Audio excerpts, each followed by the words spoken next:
যে মুস্তাফা সাল্লাল্লাহু আলাইহি ওয়াসাল্লামের অনুসরণ করে ফাকাদ আতা আল্লাহ,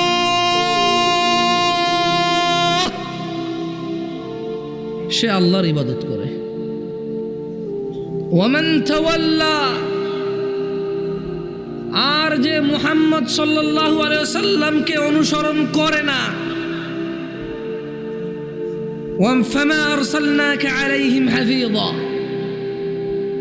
আল্লাহ বলছেন ও মুহাম্মদ আমি আপনাকে এদের তত্ত্বাবধায়ক করে পাঠাই নাই। যদি এরা আপনার অনুসরণ করে তাহলে আমি আল্লাহর ইবাদত করছি, যদি এরা আপনার অনুসরণ না করে তো আপনি এদের তত্ত্বাবধায়ক কিনা। ওমা আলাইকা আল্লা ইয়াযাক্কা, যদি এরা পবিত্র না হয় আপনার কোনো দোষ নাই। পৃথিবীর সমস্ত মানুষ যদি সুদী হয়ে যায়, পৃথিবীর সমস্ত মানুষ যদি জানাখোর আর ব্যভিচারী হয়ে যায়, যদি এরা মদখোর নেশাড়ি গাজুড়ি হয়ে যায়, যদি এরা সুদী হয়ে যায়, সুদী,